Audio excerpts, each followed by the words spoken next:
Gestão de pessoas em ambientes de mudanças.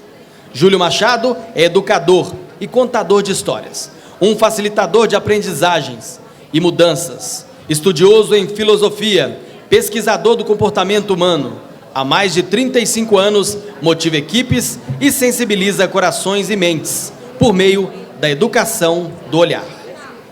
Com a palavra, Ana Maria. Gente, bom dia de novo. A gente chama o Júlio, vou ficar aqui com ele, terei o prazer de ficar aqui junto com ele nessa mesa. O Pablo já o apresentou, então eu vou passar a palavra para ele. Meu cordial bom dia a todos. Para mim, assim, é uma alegria estar de volta a esse ambiente, do qual eu já participei várias vezes com vocês. Muitos aqui têm reencontrado uns rostinhos assim familiares, né? E a minha última participação em Encontro de Delegados foi em 2014, então 8 anos. E eu já tinha feito pelo menos umas 4 participações em Encontro de Delegados e também já estive percorrendo as regionais de Minas numa caravana que foi feita um certo ano, onde a gente foi levando o Sejusmig, alô? Mais volume, isso. Levando o Sejusmig para os lugares, né? Então, muito bem. Esse tema de hoje, gestão de mudanças, gestão de pessoas em ambiente de mudanças, ele pode ser abordado de várias formas. Você pode abordá-lo de uma forma mais empresarial, com suporte mais técnico, mais acadêmico. Mas as pessoas que me conhecem e quando me convidam sabem que eu vou pegar um outro viés. Eu vou pegar um viés um pouco mais pessoal, de tratar mais as pessoas. Então, para começar, eu gostaria, já que tivemos uma manhã aqui onde vocês estiveram conversando, essa parte mais burocrática, seria de bom preparo para o que eu tenho a oferecer agora, se vocês pudessem pelo menos dar uma levantada e uma espreguiçada, tá bom? Espreguiça para um lado, espreguiça para o outro, respira mais fundo, se puder mexer um pouquinho com o pescoço, olha também, essa cintura aqui vale a pena mexer, ó, dá uma boa requebrada aí, para poder dar uma desobstruída na coluna, na base da coluna. Tem que ser muito macho para fazer isso, viu? Se for pouco, não faz não. Não pode ter medo de ser feliz, né, Eduardo? Isso, não registra não, né? Ó, e aquela espreguiçada é uma boa assim, ó. Une as duas mãos e ó.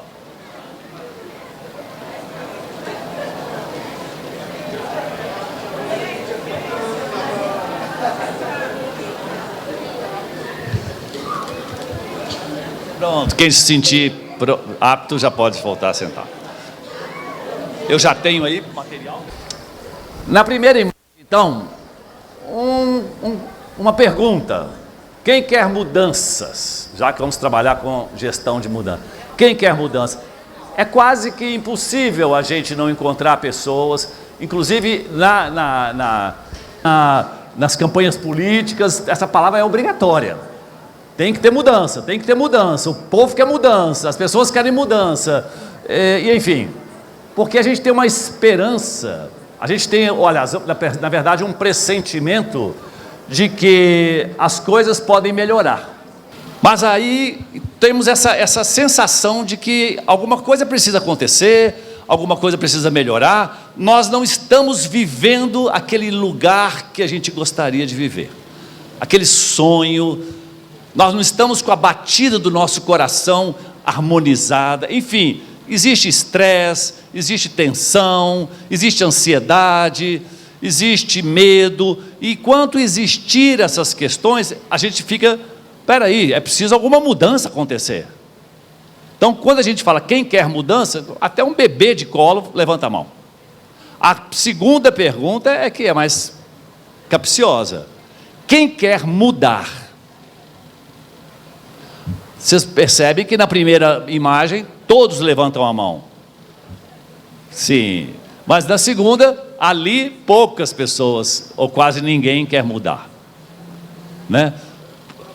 Claro que se a gente for refletir mais um pouco sobre isso, as pessoas vão se dando conta de que elas precisam dessa mudança.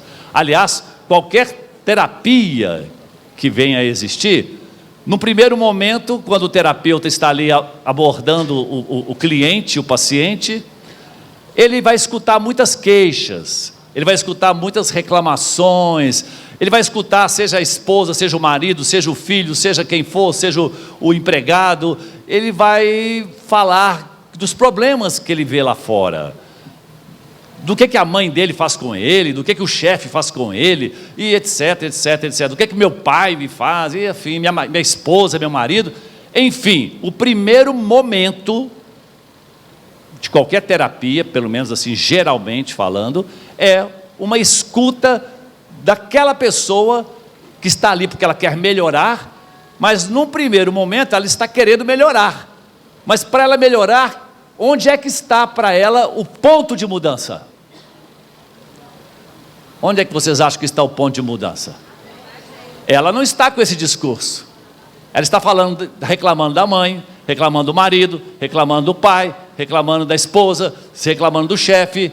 Quando a gente está nessa postura de reclamar do outro, do mundo, do país, do presidente, da Constituição,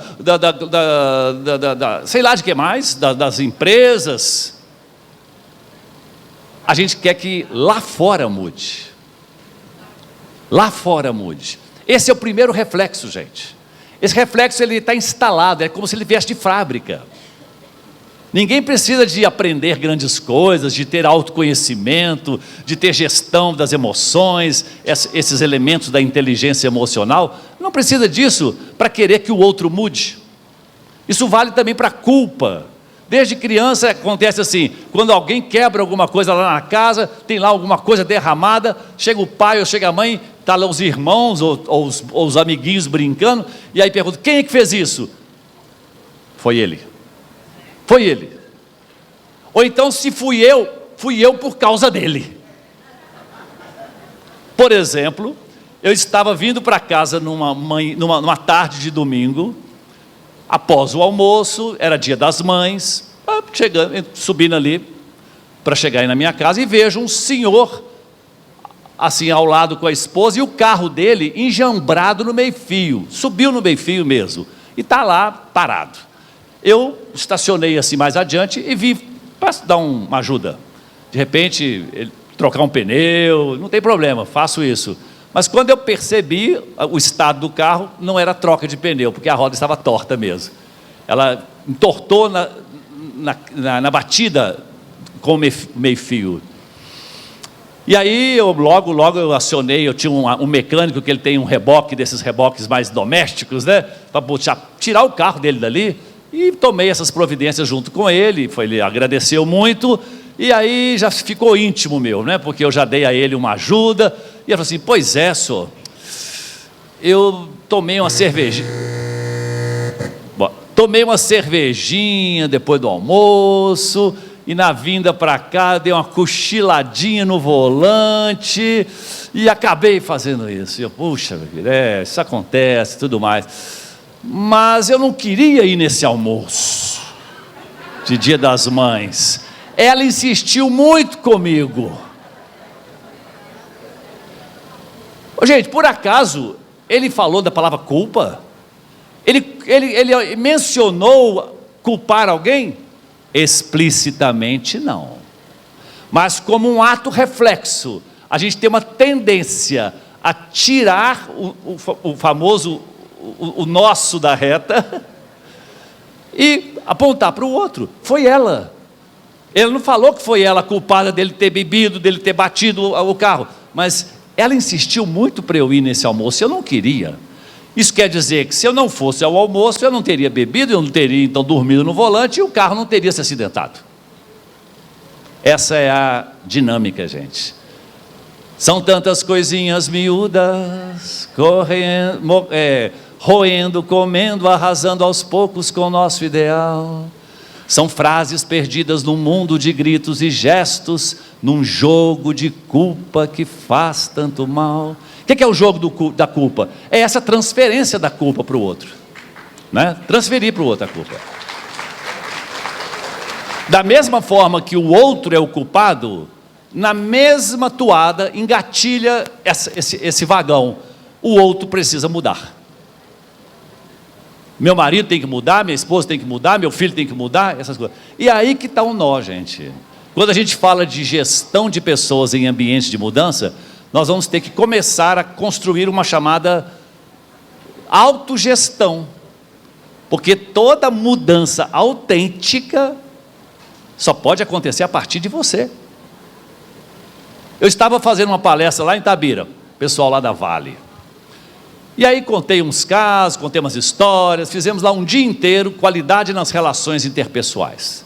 No dia seguinte, retomamos, eles foram para casa dormir. Na volta eu faço aquela tradicional pergunta: e aí, como é que foi a chegada em casa? Como é que você passou de ontem? Alguém já está aplicando alguma coisa do que nós conversamos aqui, lá na prática? Aí um fala uma coisa, outro. Aí um rapaz de 20 e poucos anos fala assim: ô professor, seguinte, eu cheguei em casa, vi lá minha mulher lá na lida, ela tem um filho, nós já temos um filho de berço, ela está grávida do outro, então lá fazendo lá uma macarronada lá no jantar, a chuva meio que para chegar, um tanto de fralda estendida, no tempo da fralda. Então você imagina quanto tempo eu fiz essa palestra lá em Itabira. Então um tanto de fralda no varal. E aí eu vi aquela situação e me deu assim um clique internamente, tipo assim: pô, entra aí em ação, cara, está precisando de você ser uma solução, porque todo dia ele faz tudo sempre igual. Ele chega em casa e vai lá para a televisão, vai tomar seu banho, ou sai para ir lá para poder conversar com os amigos, ou seja, já cumpri meu papel de homem. E ela está no papel dela, então cada um na sua. Mas só que pelas coisas que haviam acontecido no encontro, isso mexeu com a cabeça dele. E aí ele, mais do que assim, quando a pessoa sai desses padrões e deixa essa voz interna chamá-lo também, um anjinho, vamos dizer assim, soprou no ouvido dele: ajuda lá, colabora. E não é que ele se encheu de orgulho de si mesmo e falou assim: bem, primeiro chamou de bem, e ela até estranhou: quanto tempo, será que é ele mesmo? Bem, o que eu posso te ajudar aí? Moço, pega esse balde aqui, vai colher umas fraldas para mim lá, porque eu estou agarrado aqui na lida. E ele todo orgulhoso, rapaz, um homem moderno, homem assim, participativo, foi lá para o varal colher fralda, e está lá até satisfeito com ele mesmo, colhendo fralda, botando, até que ele escuta um vozerio na rua. O quintal dele ficava assim de frente para a rua, que era visível, e era a turma do truco, aquela turma do boteco lá, que estava descendo a rua, e eles iriam vê-lo colhendo fralda. Você sabe que bateu nele uma dúvida se ele continuaria ou não colhendo aquelas fraldas, porque se esses caras verem eu nessa situação, eles vão me zombar, vão zoar da minha cara. Agora com um detalhe, olha o que o autoconhecimento já começa a fazer com a gente. Por que eu acho que esses caras iam zombar da minha cara? Porque eu estou colhendo fralda e fazendo uma coisa que em sã consciência eu entendo que é o melhor que eu posso fazer, do ponto de vista do amor, do ponto de vista da solidariedade, do ponto de vista da igualdade, de tudo mais que você quiser colocar no balaio. Ele tinha consciência disso, só que existia um outro lado, que era o padrão estabelecido, e esse padrão estava nele também. Qual que era o padrão nele? Ele, se visse alguém fazendo o que ele está fazendo, pelo padrão dele, ele iria gozar também. Então, se eu gozaria alguém, então eu acho que alguém vai me zombar, vai zoar da minha cara. Ele começou a pegar as fraldas mais rápido para poder ficar livre daquela cena. Só sei que ele não conseguiu. A hora que as vozes foram aumentando a ponto já de encará-lo, ele saiu para fora. chegou com meio balde de fralda, com algumas lá ainda por colher, e a mulher falou assim: uai, homem de Deus, olha lá ainda, não, já fiz muito. Você fica aí esfolgada, ó, quer saber, eu já te ajudei, tá bom demais. E por isso ficou um silêncio aquela noite na casa, a mulher sem entender, e ele também envergonhado de si mesmo. No dia seguinte, quando eu perguntei como passou aí de ontem para hoje, ele contou essa história, como eu falei para vocês, e disse assim: professor, eu provei para meus colegas, para meus companheiros lá, que eu sou macho, provei assim, continuei querendo demonstrar isso, mas deixei de provar para mim mesmo que sou homem. Ele usou essa expressão. Você acredita que na hora, porque lá era um círculo praticamente feminino, umas 25 pessoas, ele foi aplaudido? Você acha que ele foi aplaudido porque ele não pegou as fraldas? Foi por isso? Não, pelo depoimento dele.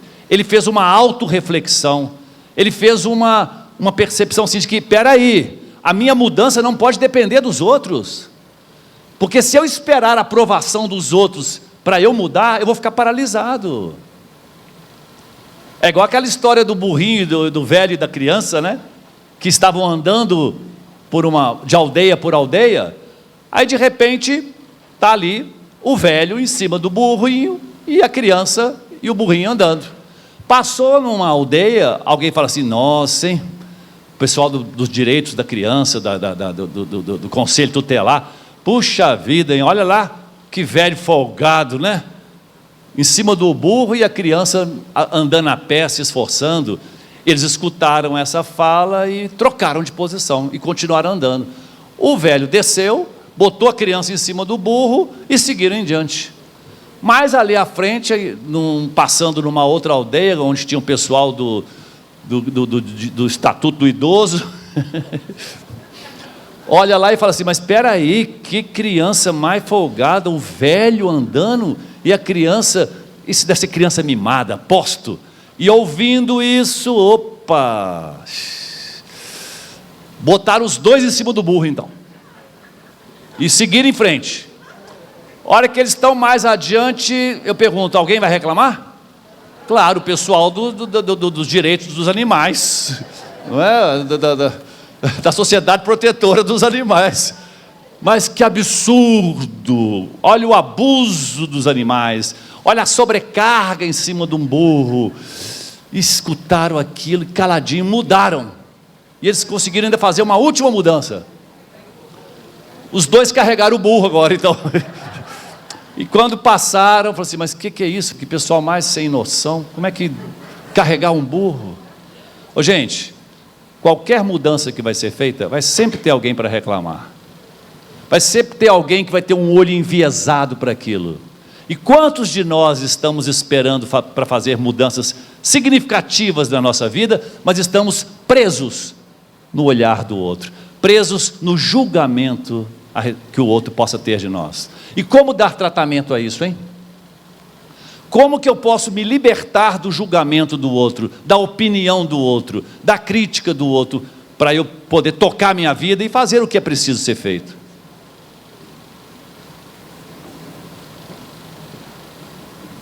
Pausa para reflexão. Alguém vai dizer assim: ah, não liga para eles não, fala, não estou nem aí. Tem uns até que falam assim: liga o foda-se. Tem uma expressão assim, né? Liga o foda-se.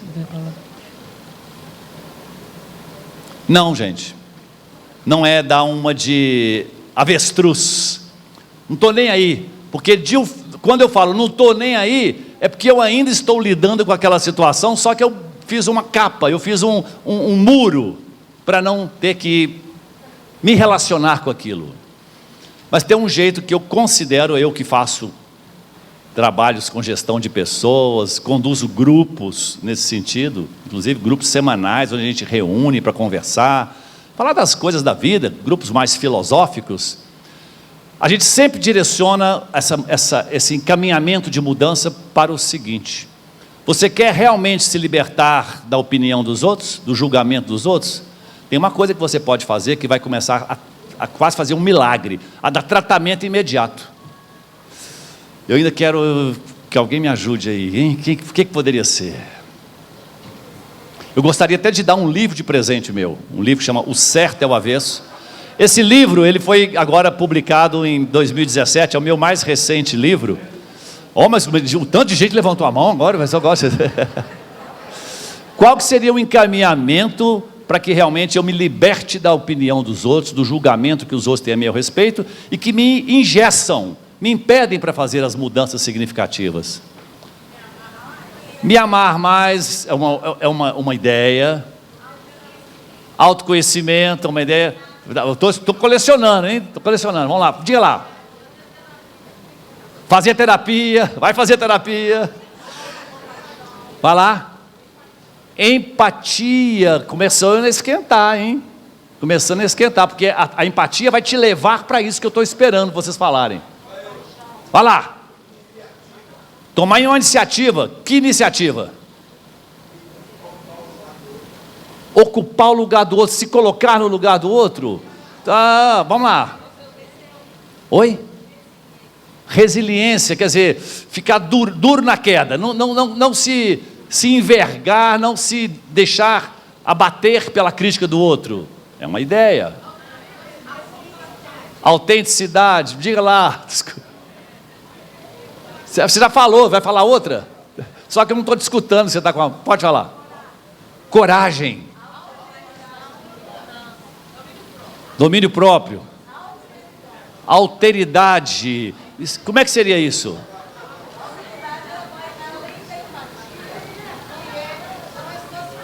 Não é só se colocar no lugar do outro. Reconhecer o lugar do outro. É o eu e o tu, né? Dentro do Martin Buber. Diga lá. Quebrar o ego? Pois é. Vamos meter o cacete no ego aqui. Diga lá. Autoaceitação de si mesmo. Olha, senhor, vai lá, garoto. Vai lá, menino. Ter coragem. Ter coragem de... Quando você assume um casamento, um relacionamento,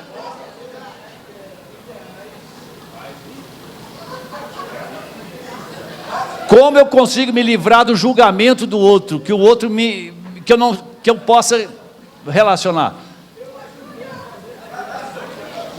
É porque eu não estou te escutando direito, seu Antônio. Ajudou a fazer criança, então tem que participar. Claro. Mas como eu me livro do julgamento do outro? Diga lá. Opa, escutei.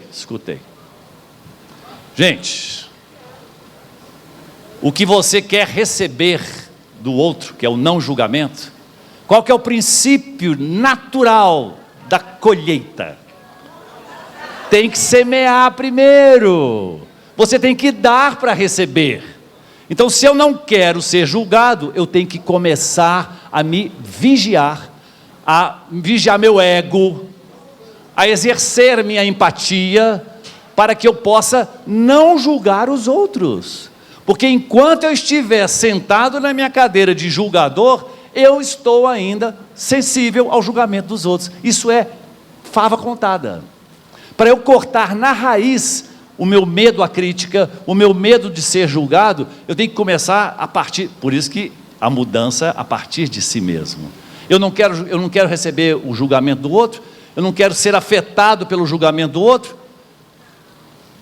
Aí eu não estou dizendo que isso é fácil, gente.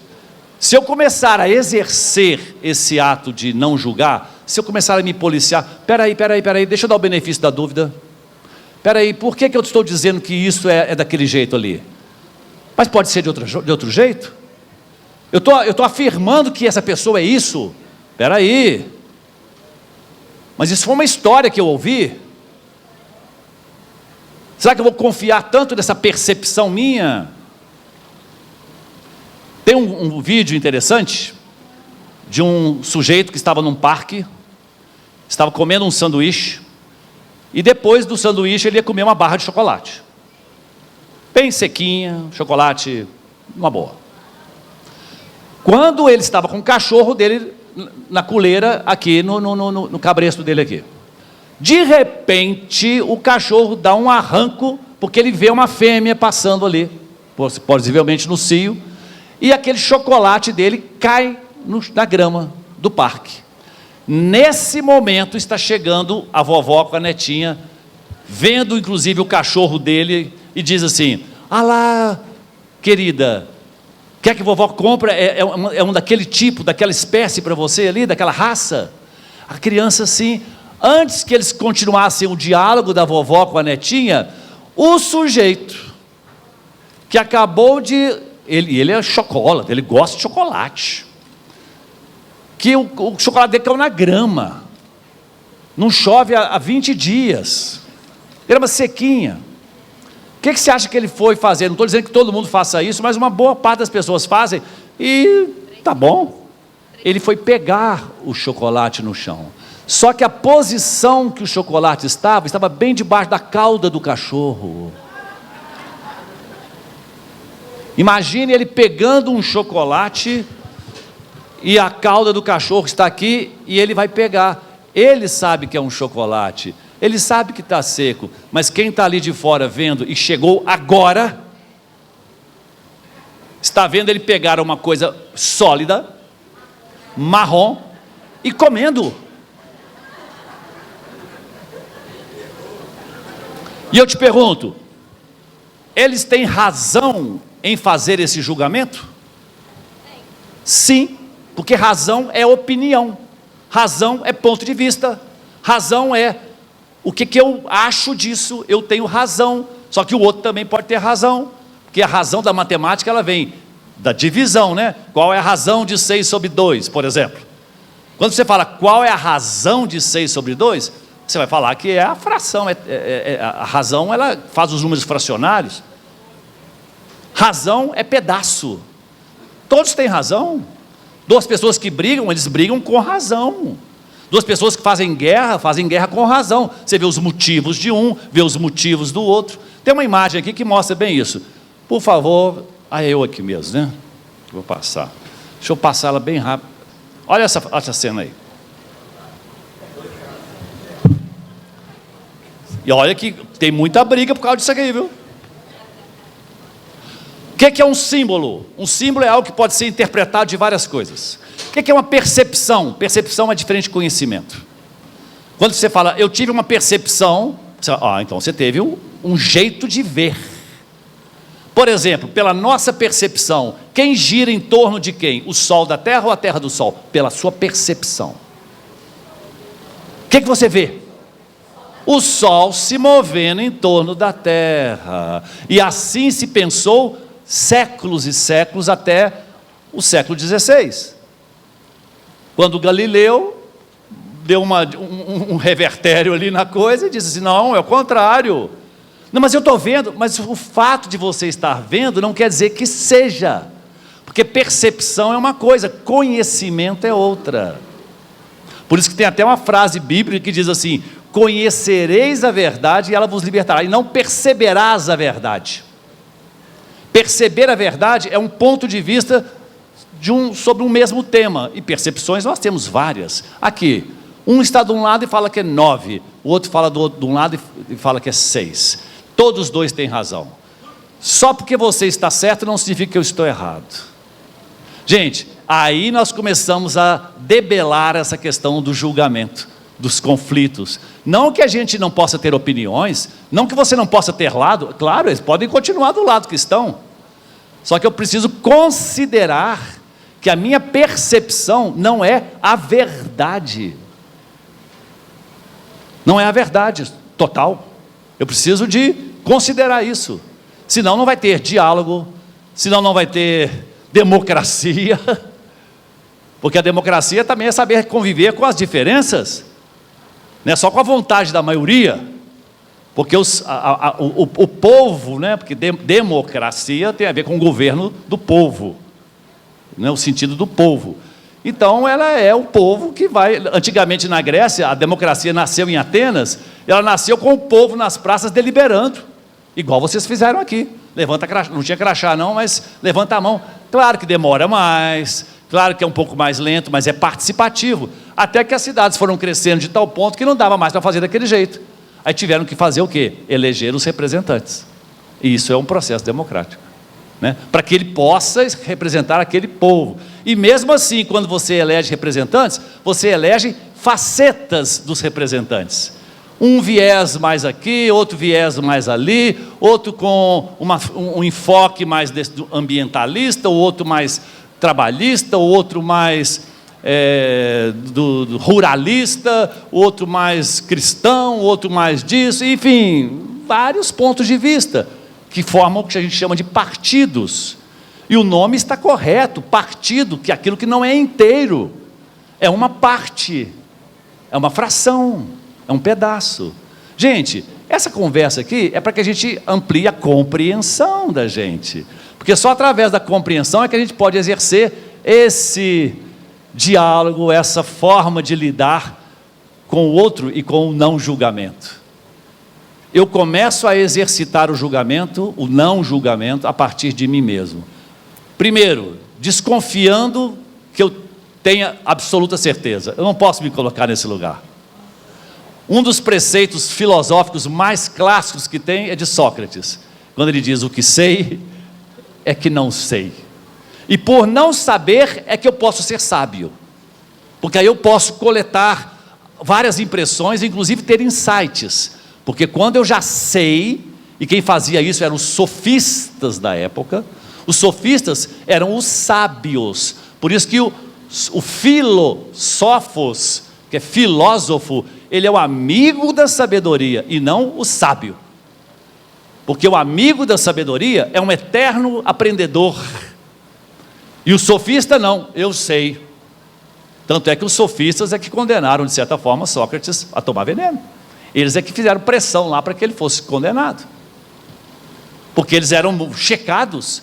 O Sócrates, todo mundo sabia que ele era muito mais sábio, mas ele falava assim: mas a diferença entre eu e os sofistas é o seguinte, é que eu sei que não sei, e eles também não sabem, só que eles não sabem que não sabem.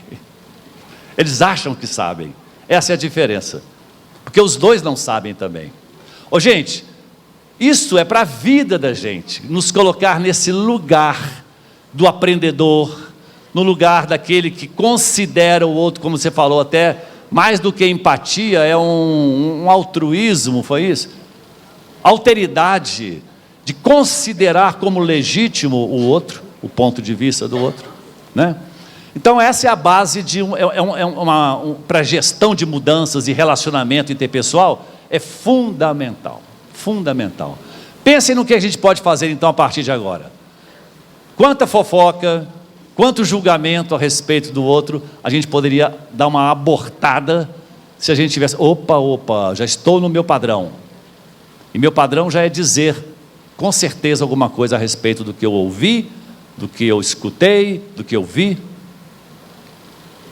e com isso até desconsidero o outro, porque o outro eu estou certo e o outro está errado. Na convivência humana é realmente muito complicado a gente relacionar com pessoas que são donas da verdade. Dono da verdade quer dizer, é o meu ponto de vista que tem que prevalecer, né? Como? Mais do que o rei, eu sou o monarca, eu que sei, né? Bom, para a gente fazer gestão de mudanças, quero dar para vocês mais alguns elementos aqui, vamos voltar, querida, se me ajuda, a minha passadora oficial aí. Normalmente, o que importa, gente, em mudança, mais do que o que eu penso, é como eu sinto. Todo mundo quer se sentir melhor, como diz o Gonzaguinha, a gente quer valer o nosso amor, a gente quer valer nosso suor, a gente quer valer o nosso humor, a gente quer do bom e do melhor, a gente quer carinho e atenção, a gente quer calor no coração, a gente quer suar, mas de prazer, a gente quer se sentir bem. Ou alto astral é o que a gente quer, e não o baixo astral, que é o que está mostrando esse, deixa eu ver se eu consigo, aqui é o baixo astral, aqui é o alto astral. Só que tem um detalhe, mais um vício de percepção, de padrão de conduta. Normalmente a gente se refere até do ponto de vista da linguagem assim, poxa, esse trânsito hoje me estressou, viu? Nossa, hoje o bicho está pegando. Ou seja, eu atribuo a um fato o meu sentimento. Nossa, o tempo hoje está tão assim, eu fico tão deprimido com esse tempo chuvoso. O tempo é o fato. E aqui está a minha sensação. Nossa, hoje está demais. Hoje eu estou animado. Olha o sol. O sol é o fato. E agora eu estou alto astral. E assim vai. E assim vai. A gente vai dizendo disso de várias coisas, só que tem um probleminha com isso. Esse vício de linguagem não é apenas um vício de linguagem, ele reflete também uma postura interna. É o fato de eu dar poder ao fato de me causar algum sentimento. Mas espera aí, Júlio, não é isso que acontece não? Será? Você está saindo de casa e tem lá um estrume de vaca no passeio. É provável que em algumas cidades aqui de onde vocês vêm isso aconteça com regularidade. Aqui mesmo em algumas regiões também de Belo Horizonte, aqui em Jabuticatuba nem se fala. Uma vaca passou e deixou ali um fato verde, cremoso, ainda que dependendo da situação, fumegante. E eu te pergunto, o que é esse fato? Ora, meu irmão, somos nós que fazemos a vida como der ou puder. É você que vai dizer. Uns dizem que é maravilha, outros dizem que é sofrimento, uns que é alegria ou lamento. O que é, meu irmão? É você que vai dizer. Então sai aquele cara mal-humorado de casa, já enfesado ali com os meninos e tal, e já preocupado com o trabalho, com o fornecedor, se vai entregar alguma coisa, e no que ele sai, no estado psicológico desse, é provável que ele pise. E no que ele pisa, ele já vê o fato, e como que você acha que ele vai se relacionar com esse fato? Ele não vai ficar muito amigo daquilo ali não, ele vai dar aquela maldiçoada, né? Ou desgraça, e o pior mal dos pecados, a vaca ainda está visível, ela está ainda cruzando a esquina, e ele acha que é pessoal, e como ele já escutou muito de pequeno assim, estou cagando e andando para você, a vaca está cagando e andando para ele também. E ele fica mais injuriado, que absurdo, não tem prefeito dessa cidade, que atraso de vida, e um fato, que é o cocô de vaca, causou nele o mau humor, o baixo astral, e a pessoa acha que isso é assim mesmo. Só que essa vaca continua o caminho dela, e hoje já está com o intestino um pouco mais solto, e ali na próxima esquina ela deixa também outro fato, quem sabe no seu portão.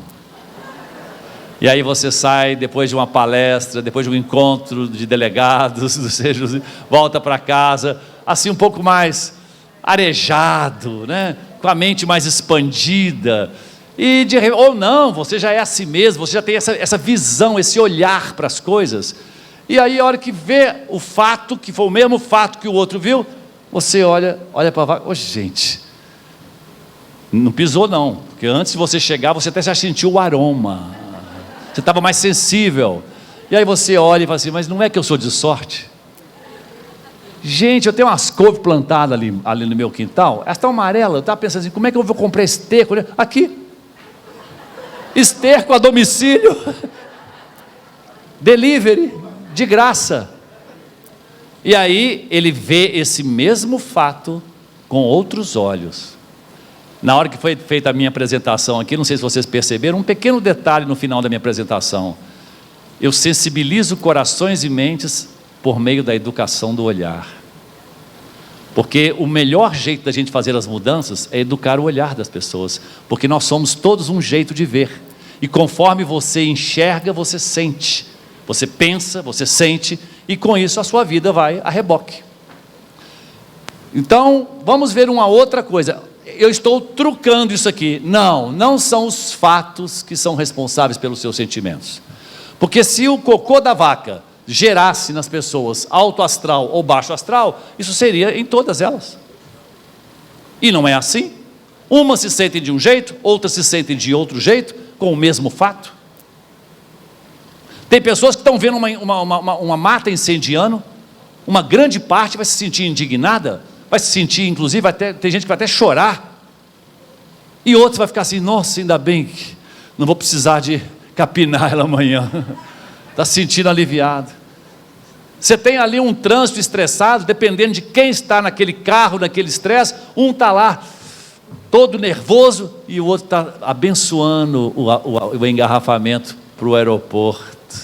Como assim? Os dois carros engarrafados, um maldizendo e o outro abençoando? Sim, aquele que está maldizendo, ele vai atrasar lá, vai perder o avião, e aquele que está abençoando também vai perder o avião, mas só com um detalhe: a namorada está levando ele para o aeroporto, e ela já insistiu muito com ele, fica mais uma noite, fica, e ele assim meio que por uma espécie assim ele é muito caxião, muito de querer honrar os compromissos dele, a não ser que tenha uma boa desculpa para ele dar, e na verdade tinha, que era esse engarrafamento. Aí os dois relaxaram e falaram assim, então, deixa como está. E ela lá está toda feliz, assim, oh, graças a Deus, com esse engarrafamento, ele vai ficar um abençoando e o outro maldizendo a mesma coisa. Por quê, gente? Por causa disso aqui, ó. Será que eu consigo passar agora? Consigo. Entre os fatos e como eu me sinto, existe um filtro, uma lente, algo que está intermediando os fatos e meus sentimentos. E quem é que está fazendo essa intermediação? O que eu chamo de sistema de crenças. O seu olhar, a sua leitura sobre as coisas. Então, o fato ele chega neutro no meu sistema de crenças, e aqui é que ele vai ter um rumo para o alto astral ou para o baixo astral. Mas o fato em si é neutro. Até chegar em mim, ele não é nada. Somos nós que fazemos a vida como der ou puder ou quiser. A partir de você, da sua caixa preta, do seu conjunto de experiências, das suas crenças, dos seus pontos de vista, da sua leitura de mundo, que foi tecida através de toda a sua trajetória, a sua história, e que pode ser mudada. Bem disse o Raul Seixas, prefiro ser essa metamorfose ambulante do que ter aquela velha opinião formada sobre tudo. Isso é engessado ou esclerosado do ponto de vista psíquico, rígido, não mudo. Sempre fui assim, a síndrome da Gabriela. Eu nasci assim, sempre serei assim, e não enche o meu saco, não. E eu estou certo. Entre os fatos e os meus sentimentos existe essa lente, que é o meu sistema de crenças. Então, se você quer mudar o seu sistema de crenças, vai tentar mudar os fatos? Para eu me sentir melhor, então, eu vou ter que desengarrafar o trânsito? Que luta em glória é essa, hein? Para eu me sentir melhor, então, eu vou ter que falar com a minha mulher para que ela se apresse mais em aprontar, porque cada vez que a gente vai sair é um estresse aqui em casa. Porque ela só fala assim, estou pronta, mas nunca está pronta. Estou indo. Não, ou se o seu estresse, se o seu estado emocional depender que ela seja diferente, você está na mão errada, meu irmão, minha irmã. Você está no normal. Normal é aquilo que todo mundo faz e que todo mundo adoece.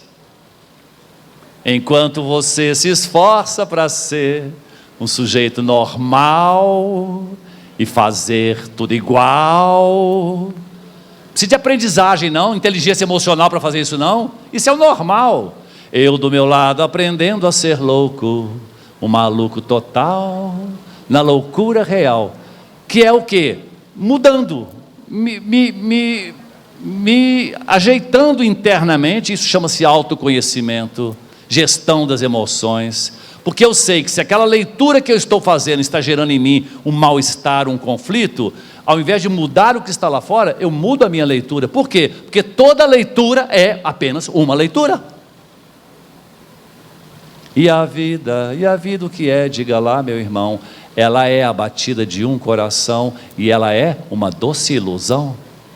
Aqui o tempo todo nós estamos vendo ilusões quer dizer, a sua leitura, a meu respeito, inclusive, que estou fazendo essa palestra aqui nesse palco. Você acha que todas as pessoas estão me percebendo da mesma forma? Estão me recebendo da mesma forma? Claro que não. E eu sou confortável com isso, porque é assim que é. Tem gente que pode me cumprimentar, tem gente que pode querer que eu autografe um livro para ele aqui na saída, alguma coisa assim, e outros assim, não, eu acho que esse cara é isso, eu acho que esse cara está me cheirando a isso, e tal, estou passando longe, e tal, e assim é a vida. Mas aí, eu acho que ele está errado de pensar isso? Não. O que eu vou é me policiar para eu não pensar isso das pessoas. O Confúcio, aquele sábio chinês, ele tinha um preceito muito interessante, que eu guardei quando escutei. Quando vires uma pessoa num bom comportamento, numa coisa legal, siga o seu exemplo. Quando vires uma pessoa agindo mal, examine as suas falhas. Siga um bom exemplo, beleza, mas quando você está vendo uma coisa meio torta, opa, traga para você também.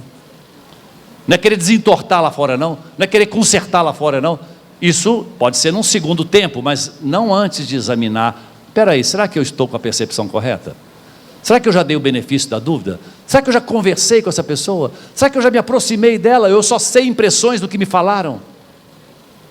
Gente, e assim, e por causa disso, estamos vivendo no país hoje, não no país, no mundo inteiro, uma polarização como nunca se viu na história da humanidade. Nunca se viu. Então, por isso que eu acho que a maior pandemia não é a pandemia de coronavírus, porque isso é apenas estou fazendo uma comparação com a pandemia. Isso que nós estamos vivendo em termos de comportamento humano é sinal de uma outra pandemia que já vem crescendo, não é de hoje, e que eu chamo de a pandemia da falta de vida interior. As pessoas estão muito para fora, elas estão muito na matéria, no pão, e nem só de pão vive o homem. Nós temos que cultivar também elementos psíquicos, filosóficos, inteligência emocional, saber lidar com os meus pensamentos.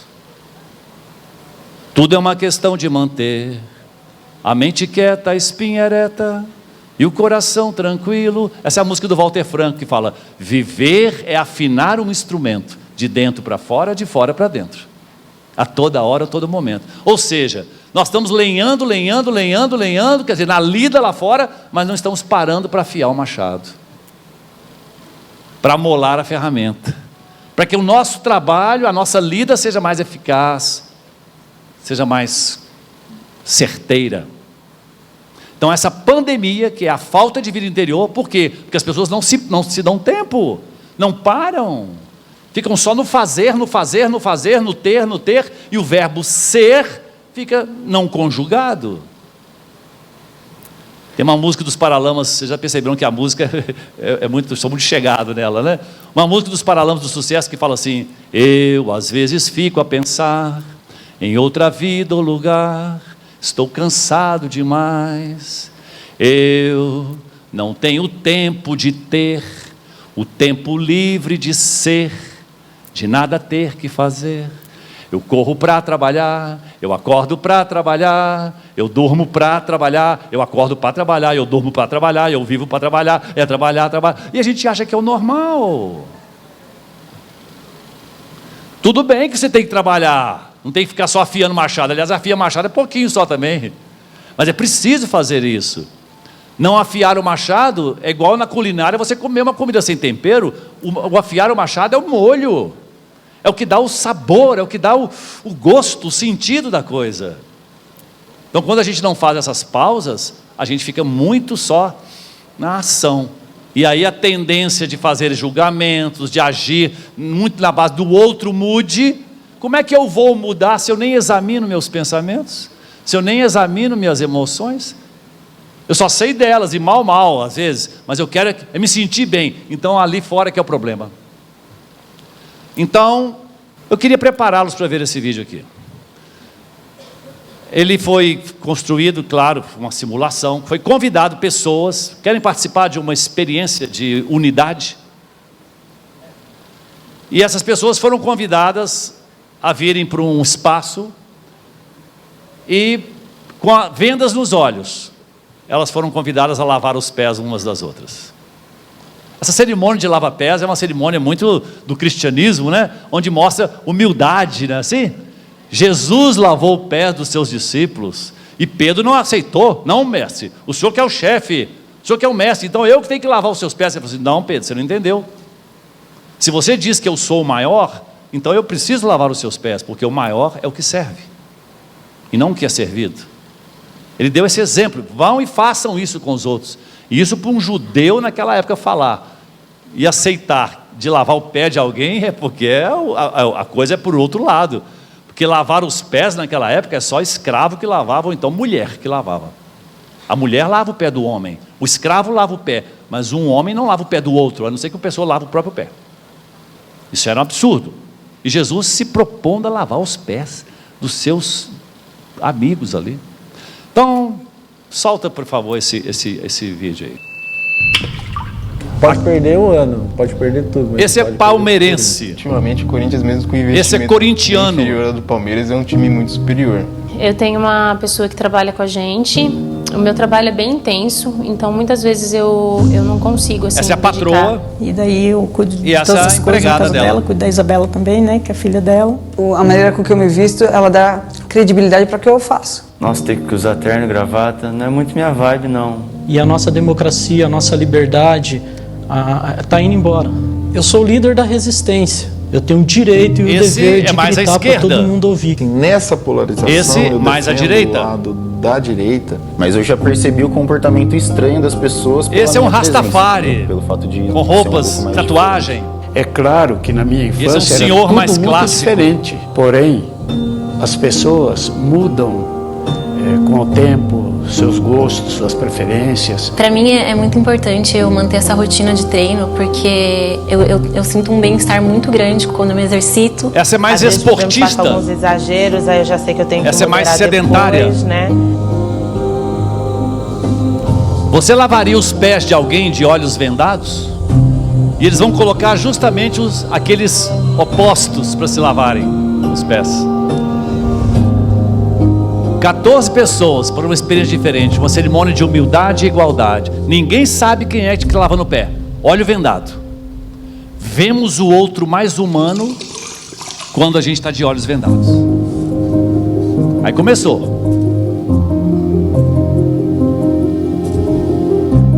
Um pé humano. Ali tem um alemão e um negro.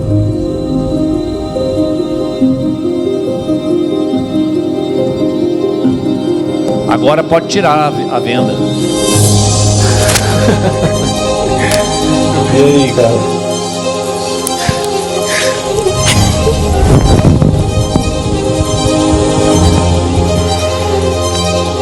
E aí, fera?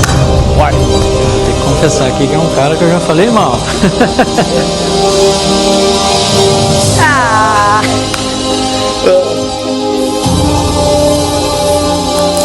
Prazer, Kaique.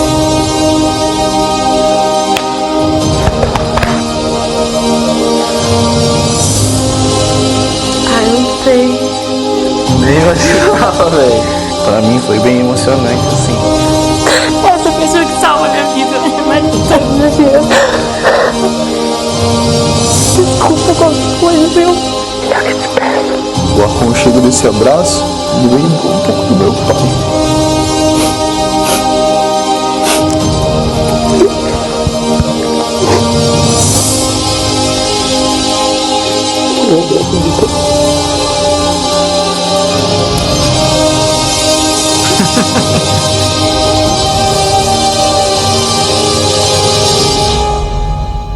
Eles se irmanaram. Olha essa frase no final. Eu quero fazer uma consideração. O amor nasce quando Cristo renasce. Parece que seja até um vídeo gospel, um vídeo evangélico. Pode ser, mas não é isso que importa aqui agora. Qual que é a confissão religiosa que produziu esse material? Mas eu queria chamar a atenção para essa palavra Cristo. A gente normalmente atribui Cristo como se fosse um sobrenome de Jesus, né? Jesus Cristo, o Jesus Cristo. Mas essa palavra Cristo é anterior a Jesus, inclusive. Essa palavra significa aquele que é ungido, aquele que tem a centelha no meu entendimento, todos nós temos essa centelha crística dentro de nós. O que é essa centelha crística? Essa centelha do amor em nós. Porque o amor é o que mais nos define. Mais do que a sua profissão, mais do que o seu patrimônio, mais do que a sua nacionalidade, a sua cor da pele, suas crenças políticas. O que te define, quando você mais se aproxima do que te define, eu posso dizer, a sua vida se alegra mais. Quanto mais você se afasta daquilo que te define, mais você sofre, mais a vida fica dolorosa. E é assim mesmo. É igual uma fogueira, igual uma lareira. Se a lareira é a fonte do calor e da luz, se eu me aproximo dela, eu vou recebendo calor e luz e vou me aquecendo. Se eu me afasto dela, eu vou esfriando, mas não é culpa da lareira. Ela está ali, disponível, fazendo o que sempre fez, mas eu me afastei dela. O amor está em nós. Tanto é que quando a gente vê coisas de amor, como passou aqui, a gente se emociona, a gente sente que é isso aí, é da linha. Talvez eu não sei se eu daria conta de fazer isso, alguma pessoa pode estar pensando aqui, lavar os pés de um estranho, porque depois eu poderia me arrepender, a hora que eu olhasse e visse aquela pessoa que eu já julguei, que eu já amaldiçoei, que eu até já quis que ela morresse até.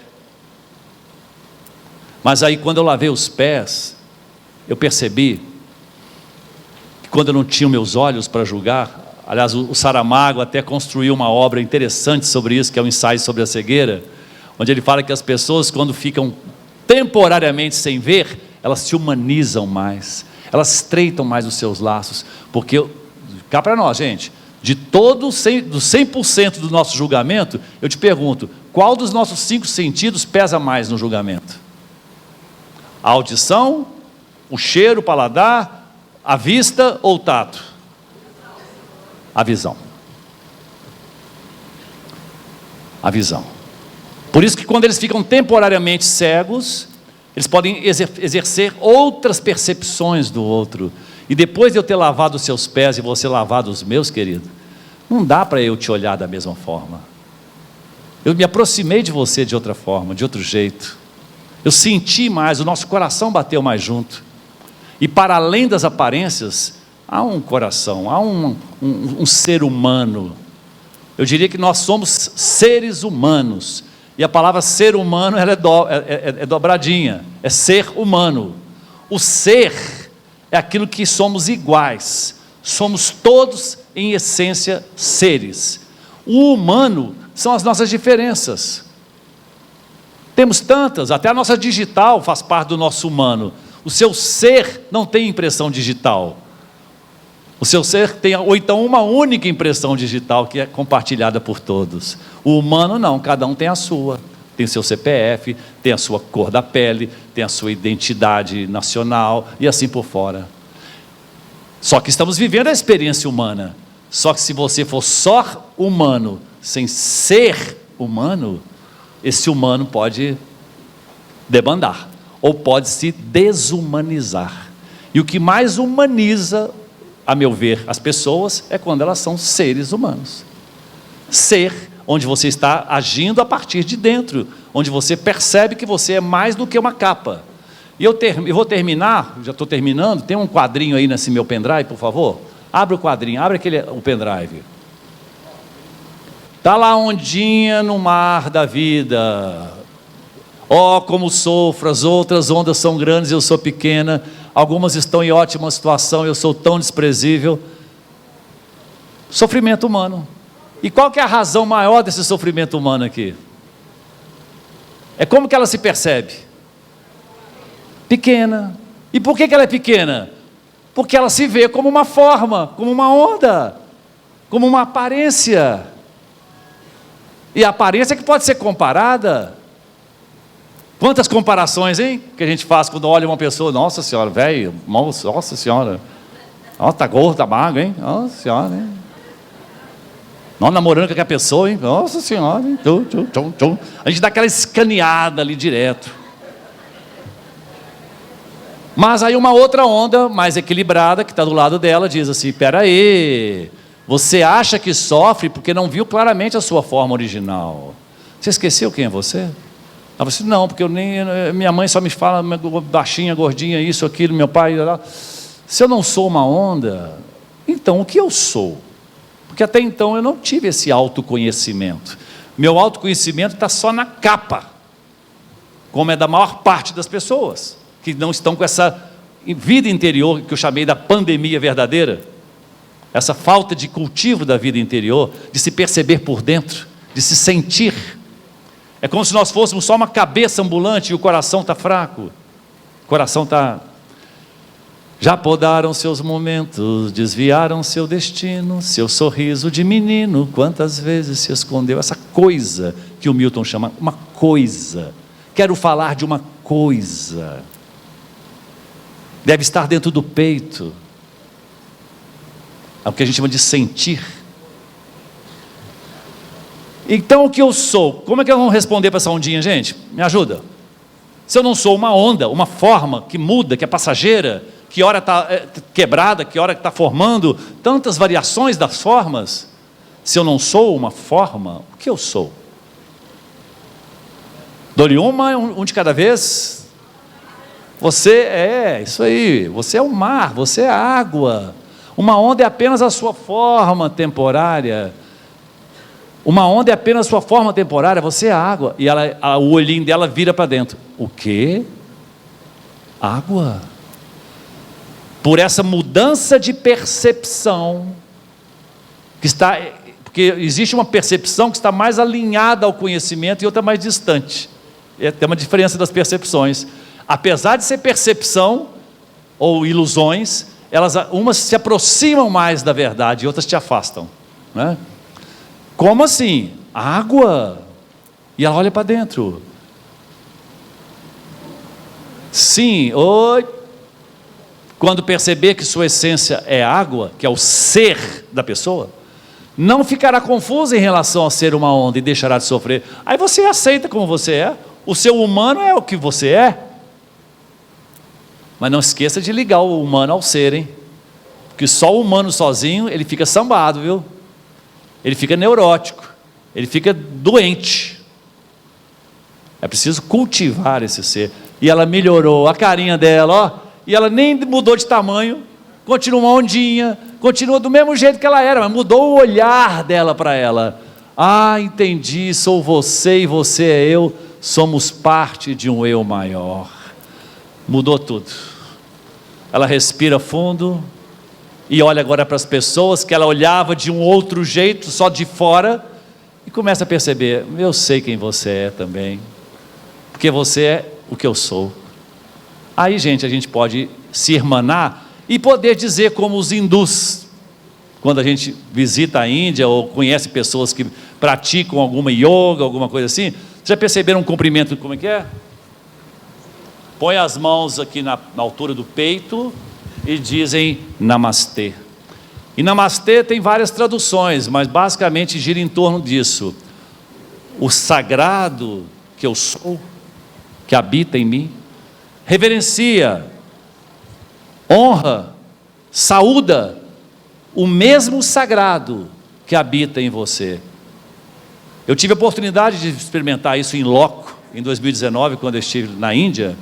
A gente vê isso desde um porteiro, de um faxineiro de banheiro de aeroporto, até um executivo, e eles todos se cumprimentam assim, porque se uma pessoa, que é um bambambam, tipo Marajá, se ele negar esse cumprimento ao serviçal do Namastê, seria um ultraje que ele está fazendo a ele próprio.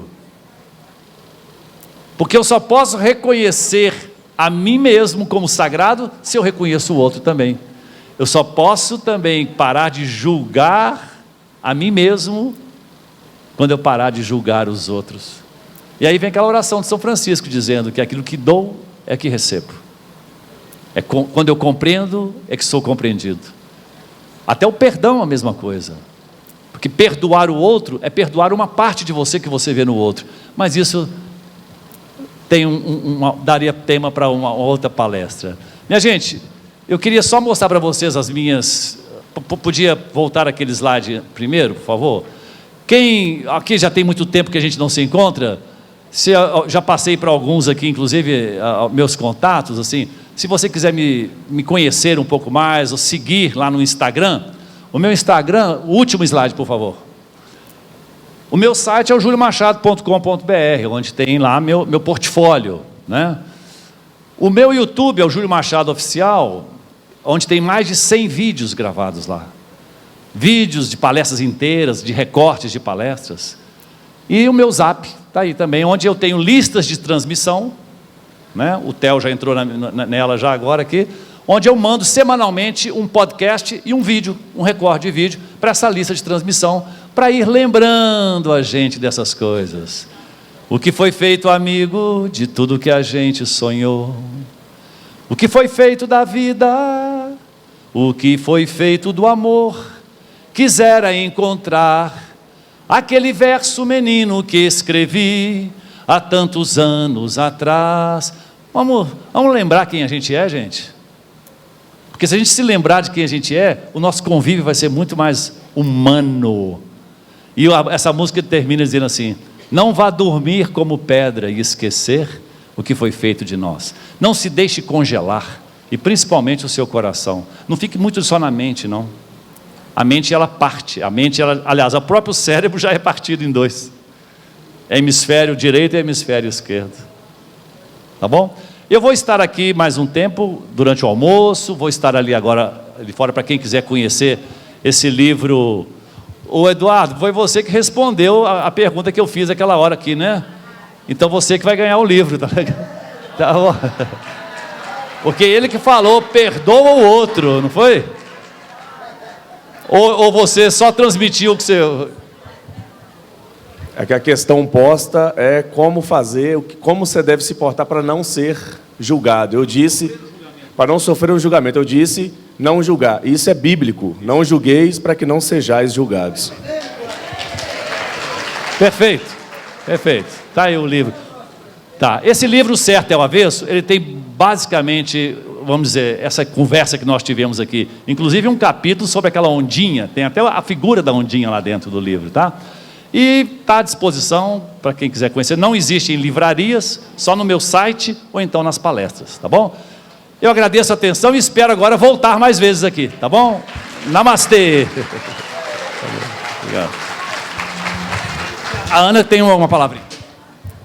Gente, por favor, primeiro quero agradecer, né, que você foi um alento para a gente aqui. Muito obrigada. E quero informar que os nossos funcionários estão à disposição para entrega de agendas, calendários e jornais. Quem já recebeu pode pegar apenas os jornais, porque tem comarca que já recebeu.